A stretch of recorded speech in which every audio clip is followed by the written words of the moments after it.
40,000 کی فوج کو خالد بن ولید رضی اللہ تعالیٰ عنہ نے ہزار کے تقریباً 40 دستوں میں تقسیم کیا، ہر ایک کے کمانڈر مقرر کیے، اپنے ہراول دستے کو الگ کیا، اپنا ریزرو الگ قائم کیا، میمنا، میسرا، قلب، جو رائٹ لیفٹ ونگرز، سینٹرل، ان تمام کو ری آرگنائز کیا، اپنے کمانڈرز اپوائنٹ کیے، اور ایک ایسی جنگ کی تیاری کی کہ جو اس سے پہلے خود سیدنا خالد بن ولید رضی اللہ تعالیٰ عنہ نے بھی نہیں لڑی تھی۔ آئیے تھوڑا سا مسلمان فوج کے بارے میں بھی دیکھیں۔ 2.5 لاکھ تو رومنز ہیں، تقریباً 40,000 کے قریب مسلمان فوج، اس میں 1,000 صحابہ تھے اور 100 کے قریب وہ صحابی تھے جو جنگ بدر میں شریک ہوئے ہیں۔ یعنی بدری صحابیوں کی اتنی بڑی تعداد اس سے پہلے کسی ایک جنگ میں اس کے بعد جمع نہیں ہوئی تھی۔ اس جنگ میں اکرمہ بن ابو جہل کے بیٹے تھے، لیکن اللہ تعالیٰ نے ایمان کی دولت سے سرفراز کیا اور مسلمان فوج میں کمانڈر کے حیثیت سے متعین تھے۔ زرار رضی اللہ تعالیٰ عنہ اور ابو عبیدہ ابن جراح، خالد بن ولید، بڑے بڑے مجاہد، بڑے بڑے سپہ سالار، بڑے بڑے نام، یعنی اسلام نے اپنے تمام جگر گوشے اس جنگ میں شامل کر دیے تھے، اور یہ تھریٹ مسلمانوں کو معلوم تھا کہ اگر یہاں پہ اللہ نہ کرے شکست ہوتی ہے تو پھر براہ راست رومن اپنا انتقام لینے کے لیے مدینے کی طرف چڑھائی کریں گے۔ بائزنٹائن امپائر نے پہلے ارادہ یہ کیا تھا کہ جس طرح مسلمان دستے پورے شام میں مختلف جگہوں پہ بکھرے ہوئے تھے اور ان کا ارادہ یہ تھا کہ بہت بڑی طاقت لے کے مسلمان دستوں کو گھیر لیا جائے اور ایک ایک کر کے ان کو اناہلیٹ کیا جائے، ختم کیا جائے، یہی حکمت عملی خالد بن ولید رضی اللہ تعالیٰ عنہ نے جنگ یرموک میں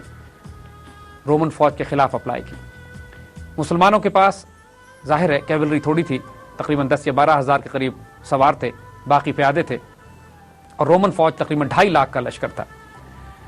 یہاں پہ صرف اس صورت میں مسلمان کامیاب ہو سکتے تھے کہ جب کیولری کو بہت ہی موبائل طریقے پہ استعمال کیا جائے،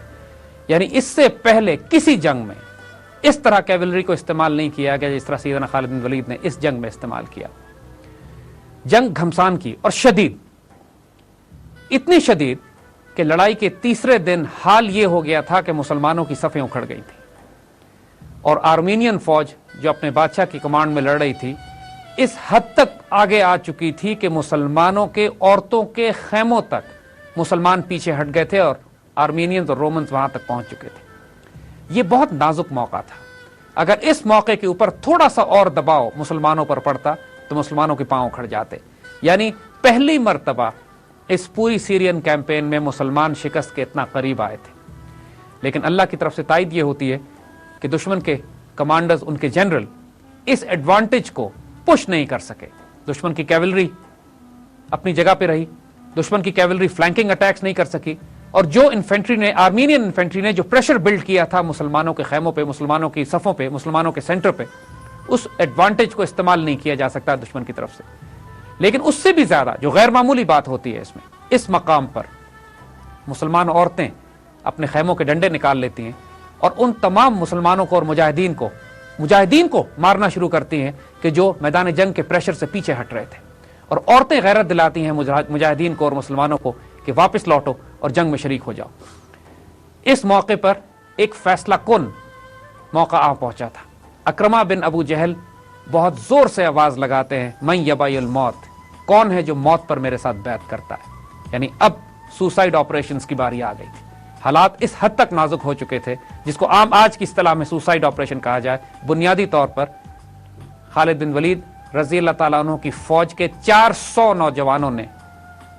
حضرت اکرمہ بن ابو جہل کی اس آواز پہ لبیک کہا، اور یہ دستے پھر جس جاں فروشی سے، جس جاں بازی سے لڑے، اس موقع پر تاریخ نے دیکھا کہ جنگ کا پاسا پلٹنا شروع ہوتا ہے، اور وہ پریشر جو مسلمانوں کے خیموں تک پہنچ گیا تھا آہستہ آہستہ اس کو پیچھے ہٹانا شروع کر دیا جاتا ہے۔ مسلمان اپنی صفوں کو ری آرگنائز کرتے ہیں، مسلمان اپنی کیولری کو استعمال کرنا شروع کرتے ہیں۔ خالد بن ولید رضی اللہ تعالیٰ عنہ پھر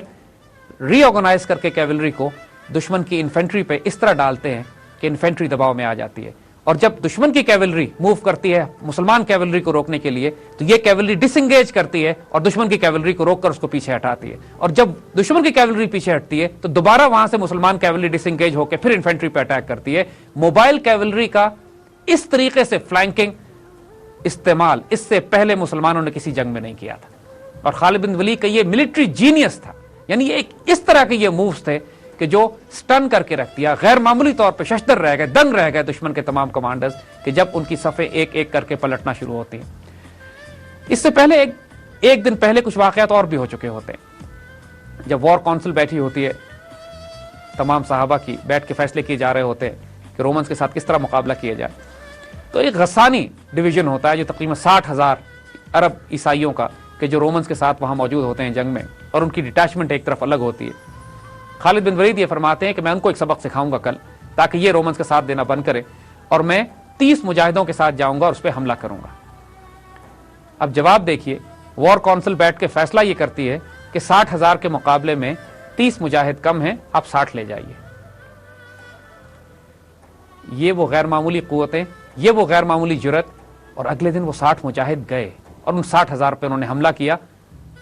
تمام 60,000 کو تو ختم نہ کر سکے, لیکن جو روب اور دبدبہ قائم کر دیا, جو سائیکولوجیکل وار, جو سائیوپس میں انہوں نے فتح حاصل کی, اس نے بعد کے آنے والی جنگوں میں, بعد کے آنے والے دنوں میں بہت فیصلہ کن کردار ادا کیا. جب مسلمان 5ویں دن اس حالت پر پہنچ چکے تھے کہ رومن فوج تھک چکی تھی, ان کے جنرلز ہمت ہار چکے تھے, اور اس کا اشارہ مسلمانوں کو اس طرح ملا کہ رومن فوج کے کمانڈر نے حضرت ابو عبیدہ رضی اللہ تعالیٰ عنہ کی طرف ایک پیغام بھیجا کہ جنگ کو ہم چند دنوں کے لیے روک دیتے ہیں تاکہ صلح کی, پیس ڈیلز کی جا سکے, صلح کی شرائط طے کی جا سکے.